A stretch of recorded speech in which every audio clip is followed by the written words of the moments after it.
Academician Zethrix had reviewed applications from 17 different species across 4 galactic arms, and yet nothing had prepared her for the document currently hovering in her 6-fingered grasp. The bioluminescent text shifted between 12 different languages, none of which adequately described what the applicant considered standard educational experience. "This cannot be accurate," announced Counselor Hepthon, his crystalline carapace clicking with agitation. "The temporal calculations alone suggest impossibility. No sentient being completes this much curriculum in a single planetary rotation around their star." 24-hour cycles, corrected Professor Quillen, scrolling through the translated documentation with growing bewilderment. "They call them days. And according to this, the applicant completed her primary education in 6,570 of them." The silence that followed would have been profound, had it not been punctuated by the rhythmic wheezing that passed for laughter among the Vorthak delegation. 18 years, Zethrix calculated aloud. She learned faster than our most gifted prodigies absorb a single conceptual framework. "That's not the disturbing part," Quillen observed, manipulating the holographic display to highlight a particularly dense section of text. "Look at her extracurricular activities: emergency medical training, wilderness survival, something called tackle football. And this, what does combat swimming mean?" Hepthon's carapace darkened to a worried amber. "Perhaps we misunderstand their educational methodology. Surely these are metaphorical exercises." "I ran the linguistic analysis 3 times, Quillen replied. "She actually learned to fight underwater, for recreation." The admission board sat in contemplation, each member processing the implications through their species' respective cognitive filters. The Convergence Academy had maintained its reputation for 3 millennia by accepting only the most intellectually elite students from across known space. Their entrance requirements eliminated entire civilizations. Their graduation rate approached statistical impossibility, and now they were reviewing an application from something that had learned calculus while simultaneously avoiding things called predator species. "Let me understand the fundamental premise," Zethrix began, her bioluminescence flickering with concentration. "This human claims to have received her education on a world where the atmospheric composition can kill her, the native fauna actively hunts her species, the planetary geology randomly destroys entire continents, and the local star periodically irradiates the surface." "Don't forget the weather patterns," added Quillen helpfully. "Apparently, frozen water falls from the sky with enough force to damage structures. They consider this normal. And they developed mathematics under these conditions. Advanced mathematics. Look here." She lists coursework in quantum mechanics, biochemistry, and theoretical physics, completed while avoiding something called natural disasters. Counselor Hepthon's clicking intensified. "What manner of disaster could be considered natural?" Quillen consulted the translation matrix. "Ground instability that destroys cities, atmospheric disturbances with wind speeds exceeding 300 kilometers per hour, periodic flooding that submerges entire geographical regions, volcanic eruptions that alter continental topology. And during these events, they continue attending educational institutions. Apparently, they have emergency protocols. Students practice hiding from these disasters as part of standard curriculum." The absurdity was staggering. Zethrix had spent her first century of life in carefully controlled educational environments, surrounded by fellow academicians who eliminated variables that might interfere with optimal learning conditions. The concept of acquiring knowledge while actively fleeing planetary destruction struck her as either the most elaborate fictional narrative she'd encountered or evidence of a species that had fundamentally misunderstood the purpose of education. "There must be some translation error," Hepthon insisted. No species develops advanced civilization while constantly threatened by extinction events. The verification documents are extensive, Quillen noted grimly. Multiple independent sources confirm the planetary conditions. Earth appears to be exactly as hostile as described. Then how did they survive long enough to develop technology? That's the truly disturbing part. According to their historical records, they didn't just survive these conditions, they flourished because of them.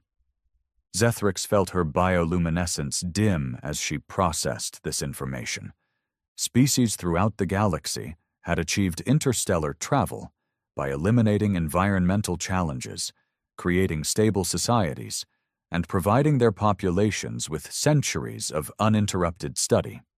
The natural progression involved removing chaos, establishing predictability, and allowing intellectual development to proceed without external pressures. These humans appeared to have done the exact opposite. "Let me review her specific qualifications," Zethrix requested, dreading the answer. Quillen expanded the holographic display. Advanced degrees in astrophysics and xenobiology. Command experience in hostile environment operations.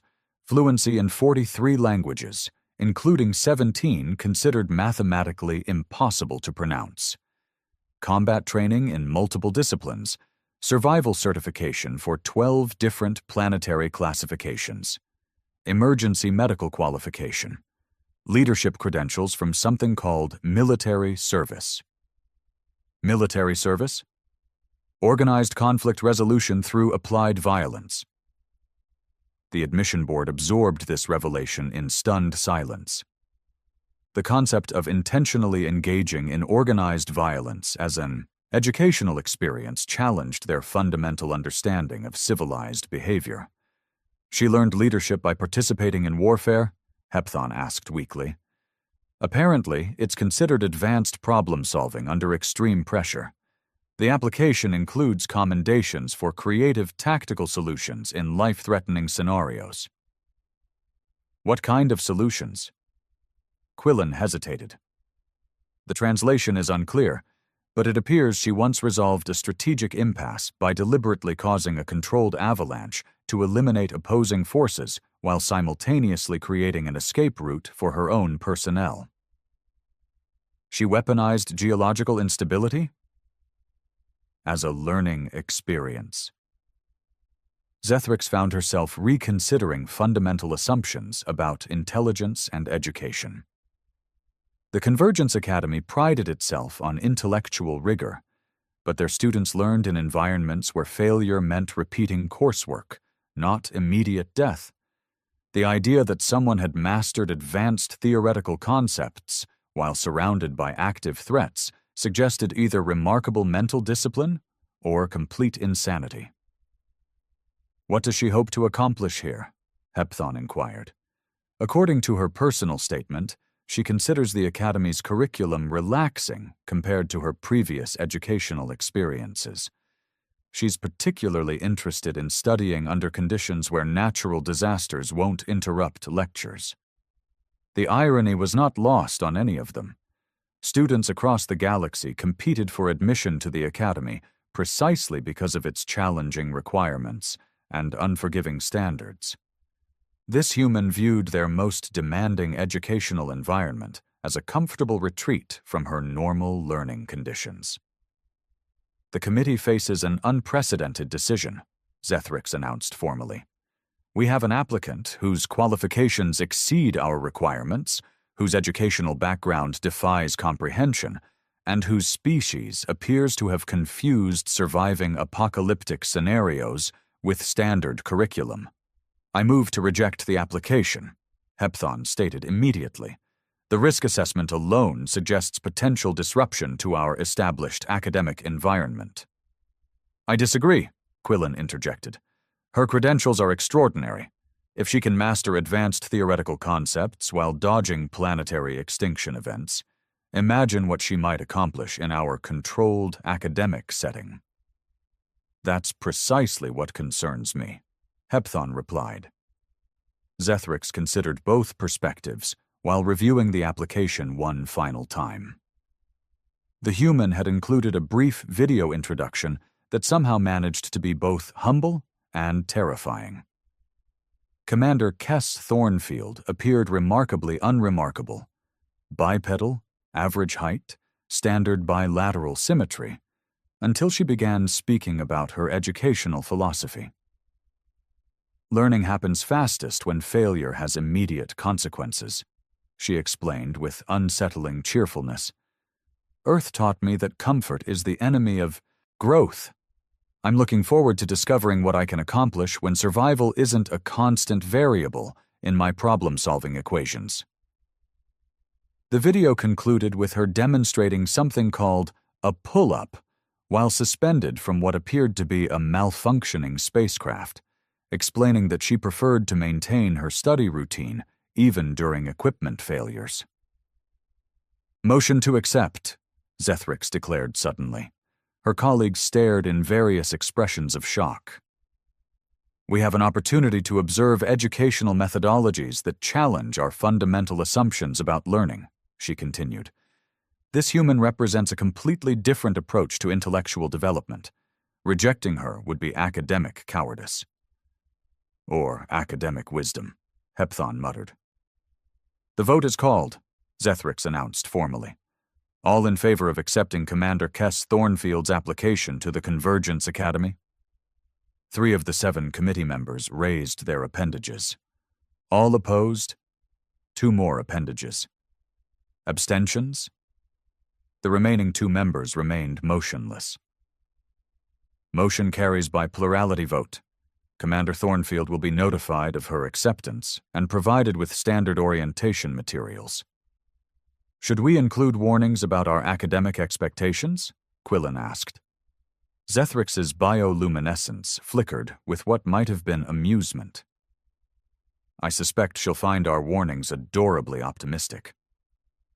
As the committee dispersed, each member privately wondered whether they had just made the most enlightened decision in Academy history or the most catastrophic mistake in 3 millennia of higher education.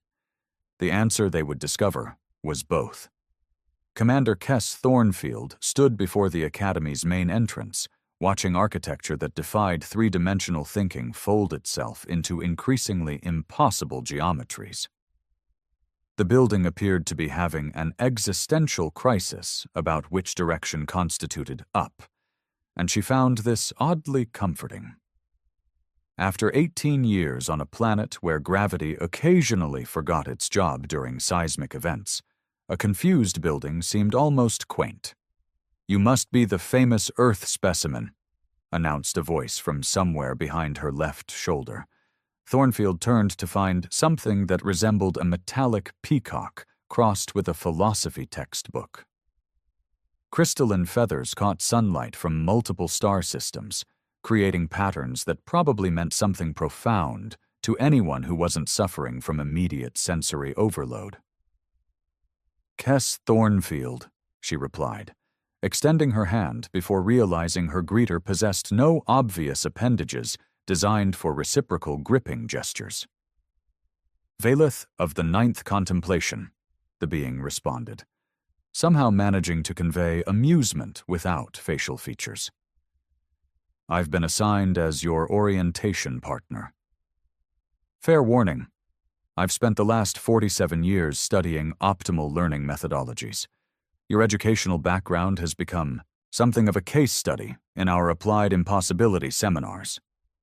Applied impossibility? A theoretical framework examining scenarios that shouldn't produce successful outcomes but somehow do. Your species features prominently in our current curriculum. Thornfield followed Valeth through the Academy's entrance, noting how the corridors seemed to extend infinitely in directions that mathematics suggested shouldn't exist.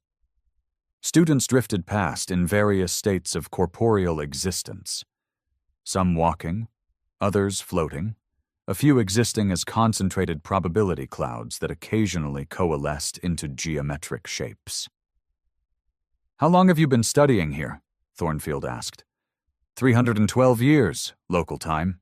I'm considered something of an accelerated student. Most contemplations require at least 5 centuries to complete preliminary coursework. Preliminary? Foundation concepts, universal constants, basic dimensional theory, introductory consciousness expansion. The advanced material requires significantly more temporal investment. They paused before a doorway that seemed to be simultaneously opening and closing, creating a quantum superposition of entrance possibilities. Vaelith gestured for her to proceed, apparently untroubled by the architectural paradox. Your placement exams begin in the probability gardens, Vaelith explained, as they emerged into a space that looked like someone had detonated a mathematics textbook inside a botanical garden. Professor Nextion will evaluate your conceptual flexibility using standard assessment protocols. Thornfield surveyed the gardens, where equations grew on trees and geometric shapes pollinated algebraic flowers. She recognized differential calculus blooming along several pathways, but the integration techniques appeared to be some variant she hadn't encountered during her astrophysics doctorate. Miss Thornfield, I presume? A voice emerged from a cluster of theorem bushes, followed by what appeared to be a walking mathematical proof with personality issues. Professor Nextion resembled a geometric diagram that had achieved consciousness and developed strong opinions about academic standards. Commander Thornfield, she corrected politely. Yes, quite.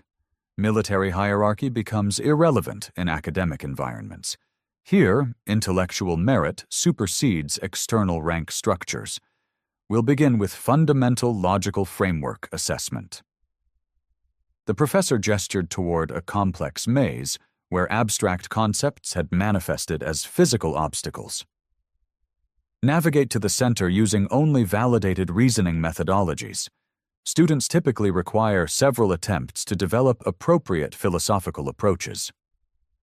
Thornfield studied the maze briefly, noting how logical pathways seemed to branch into contradictory conclusions. Standard problem-solving suggested mapping the route systematically, but her Earth-trained instincts recognized something else entirely. How long do most students take to complete this? She inquired. The current record is 16 days. Contemplative species require extensive analysis periods to avoid logical pitfalls. Right. Give me 5 minutes. Vaelith's crystalline feathers bristled with what might have been concern. The maze contains recursive paradoxes designed to challenge centuries of accumulated wisdom. Perhaps a more gradual approach. Thornfield had already entered the maze, moving with the kind of purposeful stride that suggested she had encountered confusing situations before and developed strategies for dealing with them quickly. The philosophical barriers that should have prompted extended contemplation received brief consideration before she found alternative routes around them. She's ignoring the fundamental logical constraints, Professor Nextion observed, with growing alarm. Those paradoxes are supposed to force deeper examination of underlying assumptions. Maybe she examined them and decided they weren't worth extended contemplation, Vaelith suggested uncertainly. 3 minutes later, Thornfield emerged from the maze's center, looking mildly disappointed. Is there a more challenging version? This felt like a logic puzzle designed by someone who'd never encountered actual paradoxes. The silence that followed was profound enough to attract attention from neighboring probability experiments. You solved it in 3 minutes? Professor Nextion's mathematical form flickered with confusion. Solved implies it was difficult. I just walked around the parts that didn't make sense until I found parts that did. The recursive loops only work if you assume you have to engage with them directly. But the philosophical implications were interesting but not immediately relevant to reaching the center. On Earth, we call that analysis paralysis. Sometimes you need to think less and move more. Vaelith's feathers had shifted to colors that probably indicated academic distress. Your educational background didn't emphasize extended contemplation periods. Extended contemplation is a luxury you develop when nothing is trying to eat you while you're thinking. Earth philosophy tends toward practical application under time pressure. Professor Nexthion attempted to process this information through pedagogical frameworks designed for species that treated decades as brief moments. Perhaps we should proceed to conceptual flexibility assessment. This exercise examines adaptive thinking under shifting parameters. The garden around them began transforming, reality rearranging itself according to altered fundamental constants. Gravity inverted, mathematics became temporarily non-Euclidean, and several previously stable dimensions decided to experiment with alternative configurations. Students throughout the garden froze in meditative poses, allowing their consciousness centuries of careful adjustment to the new conditions. Thornfield watched the changes with interest, then continued walking, along pathways that were now technically walls. "This is supposed to be disorienting," Valeth called from his own stationary meditation posture. "It's definitely different," Thornfield agreed, stepping casually through a section of space where linear time had become negotiable. "But not particularly disorienting. Earth weather systems change fundamental atmospheric conditions without warning fairly regularly. You learn to adapt quickly, or you learn to be very wet and cold. But the dimensional shifts are predictable once you identify the underlying patterns. Your reality is following consistent rules. They're just different rules than 5 minutes ago. The trick is recognizing which constants actually changed and which ones just appear different from your new perspective." Professor Nexthion's form stabilized into what might have been academic panic. "She's treating dimensional flux as a minor environmental adjustment." "Because that's essentially what it is," Thornfield replied, navigating through a patch of space where causality was running slightly backwards. "Reality systems are robust. Even when fundamental parameters shift, underlying structural principles remain consistent. You just need to identify which principles are truly fundamental and which are contextual variables." "How did you develop this conceptual flexibility?" Valeth asked weakly. "Earthquake training. When the ground beneath you decides to become liquid without notice, you learn to find stable footing quickly. Mental flexibility develops the same way, through repeated exposure to situations where your assumptions become suddenly invalid." The assessment continued for several more exercises, each designed to challenge intellectual frameworks that had taken centuries to develop.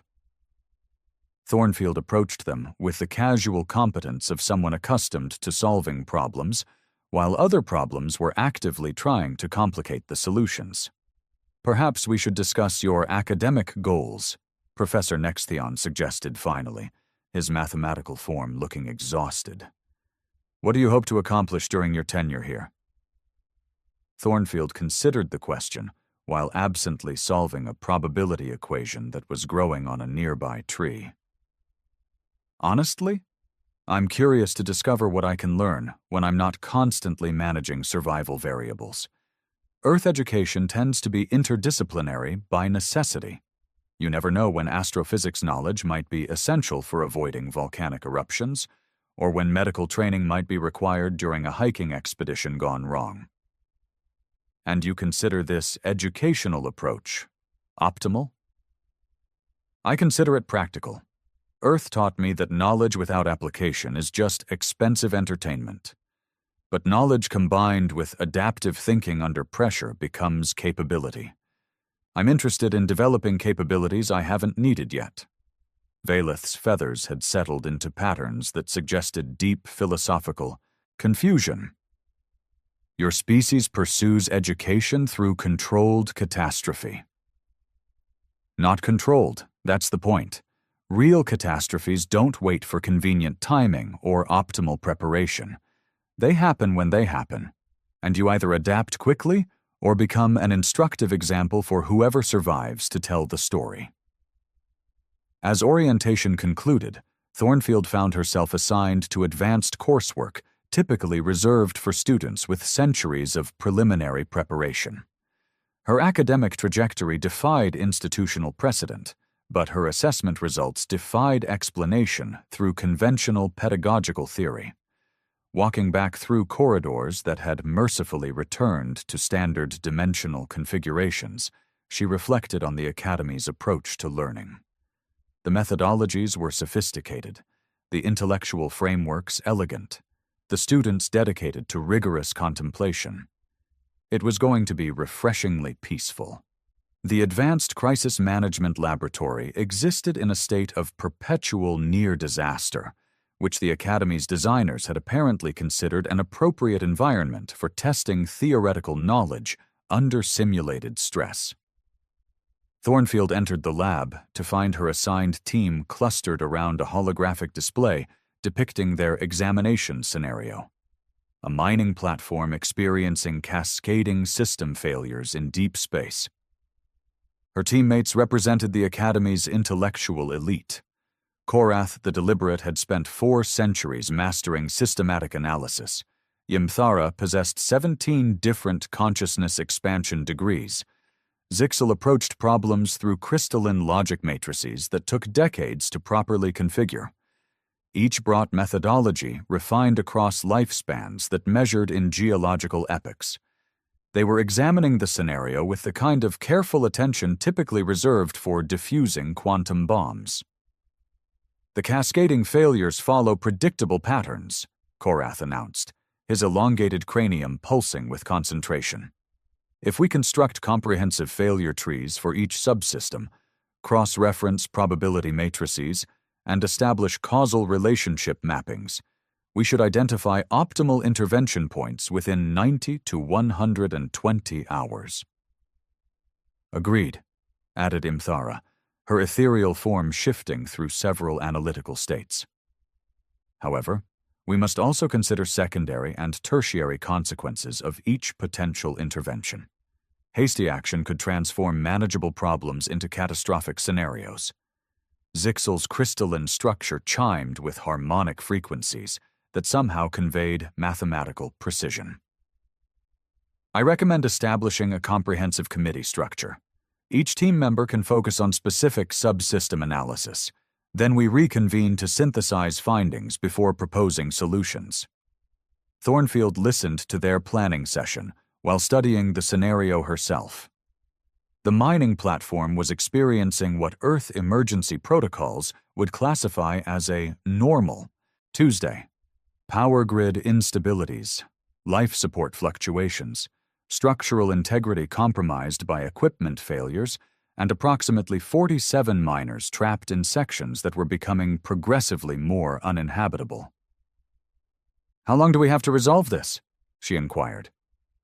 The simulation runs in accelerated time, Korath explained. We have approximately 8 hours of real time to develop and implement solutions before total system collapse. And in simulation time? Roughly 6 hours before critical life support failure. Thornfield processed this information through mental frameworks developed during countless emergencies, where analysis paralysis was a luxury that killed people. Her teammates were approaching the problem with intellectual rigor, appropriate for species that could afford to spend decades on comprehensive evaluation.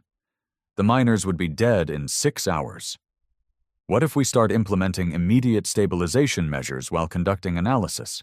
She suggested. The team stared at her with expressions that somehow managed to convey horror despite the variety of non-human facial structures involved. Without comprehensive understanding of causal relationships? Imthara gasped.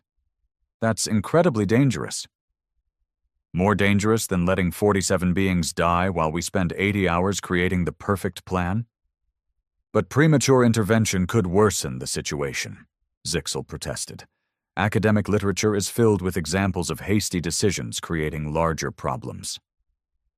Academic literature is written by people who survived long enough to publish, Thornfield observed, which suggests their hasty decisions were probably better than perfect plans implemented too late. She began manipulating the holographic controls, activating emergency power rerouting protocols, while her teammates watched in fascination and mounting alarm. The power grid configuration is suboptimal, Korath warned. Those connections won't maintain stability under current load conditions. They don't need to maintain stability permanently, Thornfield replied, simultaneously initiating atmospheric recycling backup systems. They need to maintain stability long enough for us to fix the underlying problems. But without proper analysis, we can analyze while implementing. Look. She highlighted several subsystems on the display. These failures are following cascade patterns I recognize. Earth infrastructure fails this way regularly. You treat symptoms immediately to buy time, then address root causes systematically.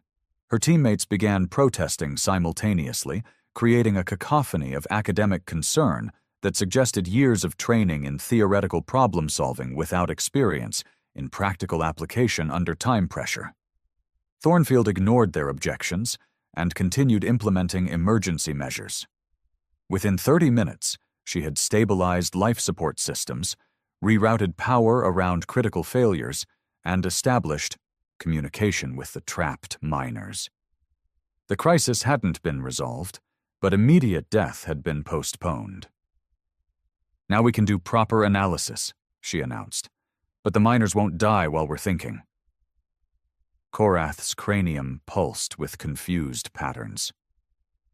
You've implemented solutions without understanding their long-term consequences. I've bought time to understand long-term consequences. On Earth, emergency response operates on triage principles, stabilize immediate threats, then address complex problems systematically. But what if your emergency measures create additional complications? Then we'll solve those too. Problems are rarely solved permanently the first time. Usually you solve the immediate problem, which reveals new problems, which you solve, which reveals more problems. Eventually, you reach stable conditions through iterative improvement. Imthara shifted into what appeared to be an analytical state designed for processing impossible concepts. Your educational background emphasized problem-solving through sequential crisis management. Every major problem on Earth is actually a collection of smaller problems pretending to be coordinated. You separate them, solve them individually, then deal with whatever new problems emerge from your solutions. It's called controlled disaster management. Zixel's harmonic frequencies shifted to patterns that might have indicated existential crisis. But this approach assumes you can successfully manage unknown complications as they arise. That assumption is usually correct. Most complications follow predictable patterns once you've seen enough emergencies. The specific details change, but the underlying problem-solving approaches remain consistent. Over the following hours, Thornfield's methodology proved disturbingly effective. Each emergency measure she implemented revealed new challenges, which she addressed with the casual competence of someone accustomed to solving problems, while other problems were actively interfering with the solutions. Her teammates gradually shifted from horrified observation to reluctant participation, then to something approaching awe as they realized her approach was producing better outcomes than their traditional academic methodologies. The mining platform is achieving full operational stability, Korath announced, his cranium pulsing with patterns that suggested intellectual vertigo. All personnel successfully evacuated, all critical systems restored, all structural integrity issues resolved. In 3 hours and 27 minutes, Imthara added weakly. The Academy record for this scenario is 48 hours. Most teams require multiple attempts, Zixel chimed in, frequencies that conveyed barely contained panic. Thornfield reviewed their final status report, checking for problems they might have missed during their rapid-fire solution implementation. Looks comprehensive. Anyone notice anything we should address before submitting? Results? Her teammates exchanged looks that somehow communicated across species barriers, the universal expression of students realizing their fundamental assumptions about education had just been systematically demolished. How did you know which emergency measures would work? Korath asked finally. I didn't. I knew which ones were worth trying first, based on similar situations I'd encountered. When those worked, I continued. When they didn't work, I tried different approaches. Emergency problem solving is largely pattern recognition, combined with willingness to attempt solutions without guaranteed outcomes.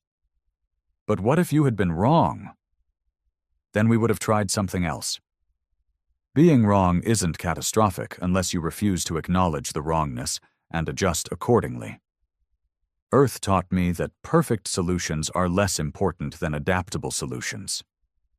Ymthara's form flickered through several contemplative states before stabilizing into something that resembled intellectual surrender.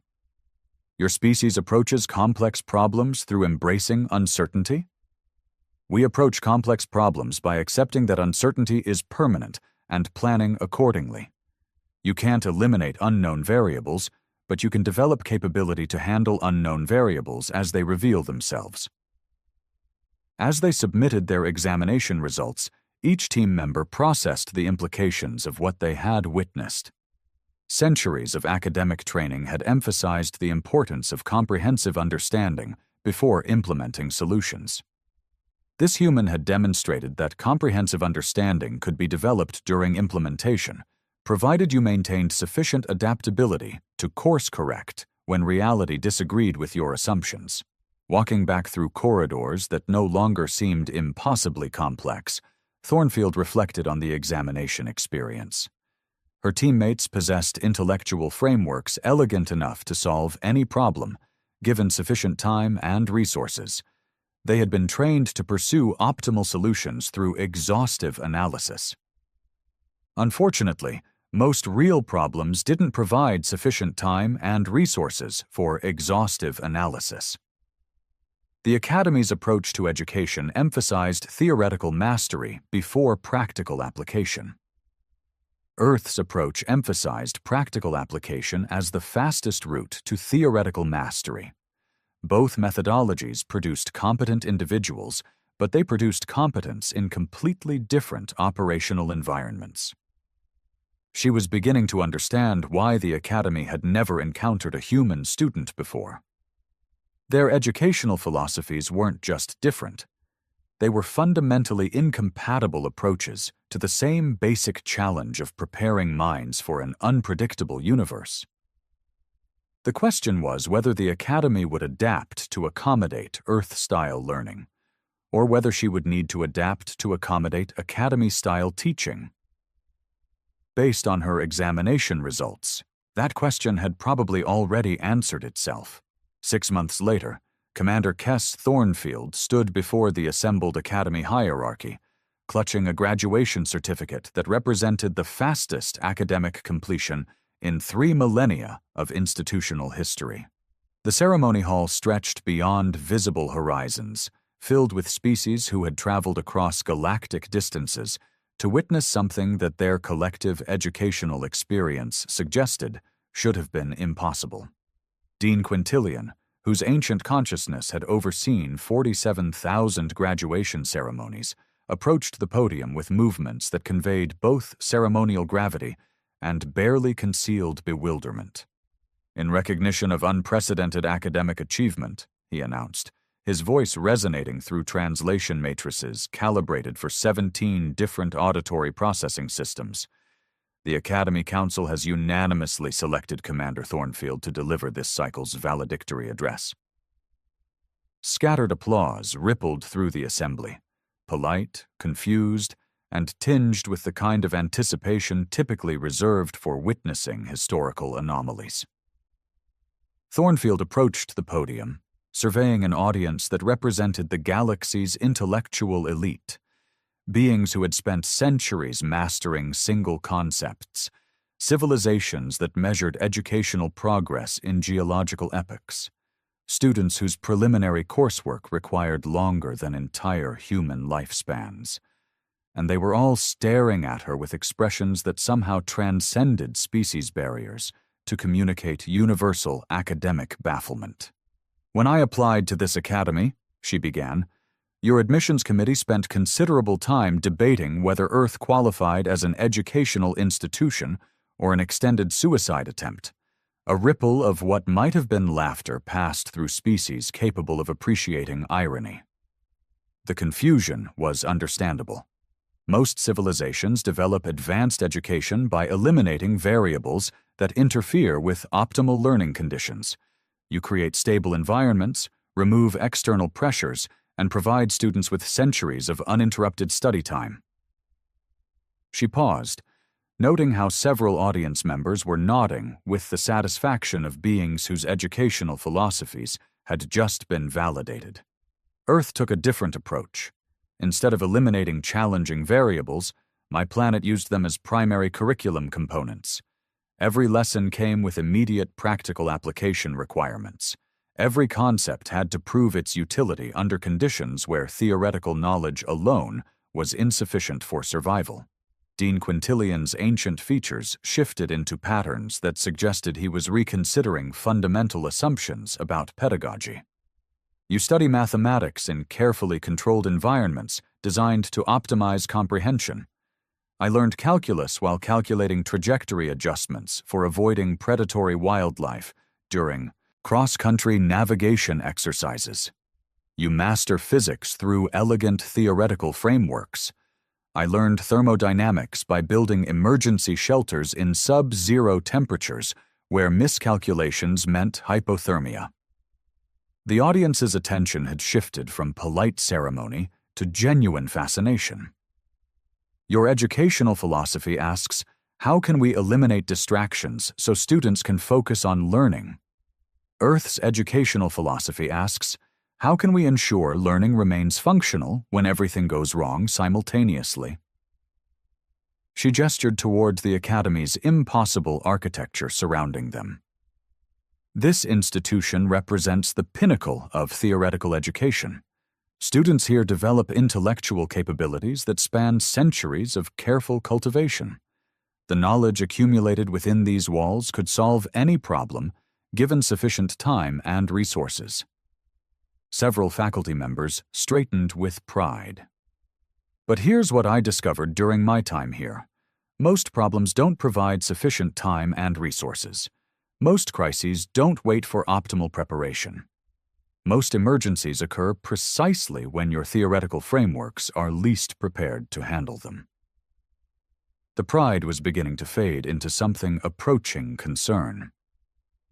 Earth didn't teach me to avoid difficult situations. It taught me to seek them out, because difficult situations are where learning accelerates exponentially.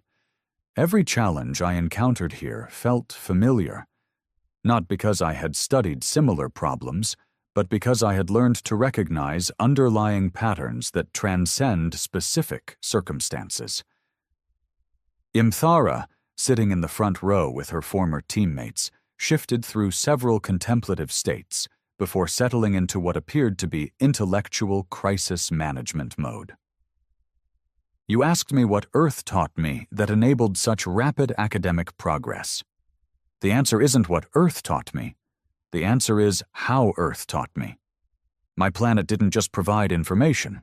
It provided information under conditions where that information had to be immediately applicable, or the consequences were personally catastrophic.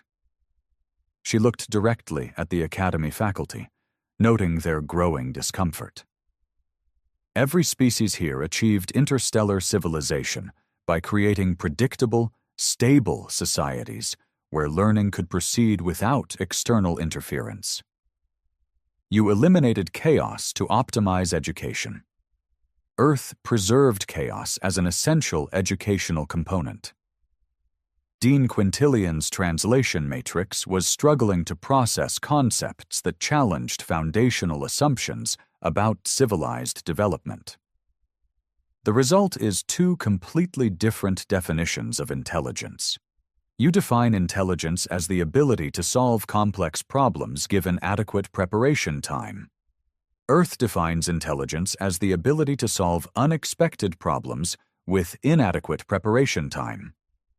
Both definitions produce competent individuals, but they produce competence for entirely different operational environments. She paused, allowing the implications to settle across an audience that was beginning to realize this wasn't a traditional graduation speech. Which brings me to the invitations I've been receiving since my examination results became public.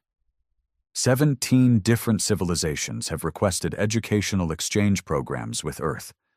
They want to send students to experience our accelerated learning methodologies. The hall fell into absolute silence. I need to clarify what you're actually requesting.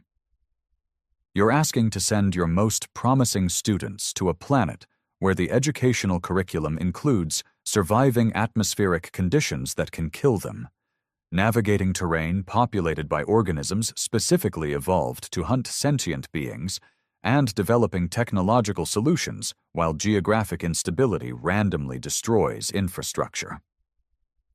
Several delegation representatives were beginning to look physically uncomfortable. You're requesting admission to educational programs where students practice emergency medical procedures on each other because simulated training doesn't prepare you for actual bleeding, where leadership development involves making life or death decisions for other people while under extreme stress, where advanced physics gets tested by building equipment that either works correctly or explodes. The discomfort was spreading through the audience like a contagious realization. Earth's educational philosophy doesn't eliminate the possibility of failure. It makes failure personally instructive. When your theoretical frameworks prove inadequate, you don't get poor grades. You get dead. When your problem-solving approaches fail, you don't repeat coursework. You become object lessons for the next group of students. Dean Quintilian's ancient consciousness was processing implications that had apparently never occurred to him across millennia of academic experience. So when you request educational exchanges with Earth, you're not asking for accelerated learning programs. You're asking for permission to subject your students to educational methodologies that your civilizations specifically evolved to eliminate. The silence had become profound enough to acquire its own gravitational field. Earth didn't become the universe's harshest classroom by accident. It became the universe's harshest classroom because harsh classrooms produce students capable of graduating anywhere else. You can't simulate the educational benefits of genuine consequences.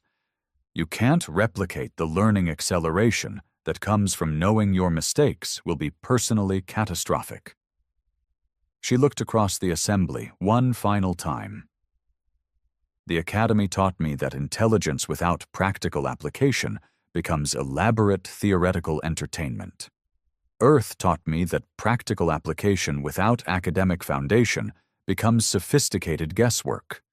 Combining both approaches produces something neither can achieve independently: the ability to solve problems you've never encountered using principles you've never formally studied. Thornfield stepped back from the podium to sustained silence. The audience was processing the realization that they had just witnessed someone explain why their educational achievements, impressive by galactic standards, had been surpassed by someone whose educational experience they had initially dismissed as barely civilized. As the ceremony concluded, and delegates began departing with expressions suggesting they needed to reconsider their exchange program requests, Dean Quintilian approached her with movements that conveyed centuries of accumulated wisdom, encountering something that didn't fit established categories. Your perspective suggests that the Academy's educational methodologies, while sophisticated, may be incomplete, he said carefully. Not incomplete, Thornfield corrected. Optimized for different operational requirements. The Academy produces excellent scholars for stable environments. Earth produces excellent problem solvers for unstable environments. The universe contains both. And which do you consider superior? Thornfield considered the question while watching her former classmates discuss the implications of her speech with the kind of intense analysis that would probably continue for several decades. Neither. They're different tools for different challenges. The Academy taught me to think systematically about complex problems. Earth taught me to think quickly about immediate problems. I needed both. She handed her graduation certificate to the dean, noting how the document somehow managed to look both prestigious and slightly apologetic. The real question isn't which educational approach is superior. The real question is whether the galaxy is prepared for what happens when Earth starts teaching other species how to learn the way humans learn. As she walked away from the ceremony, Thornfield reflected on the peculiar irony of her situation. She had come to the academy expecting to learn from civilizations more advanced than humanity. Instead, she had discovered that humanity's greatest educational advantage wasn't superior knowledge.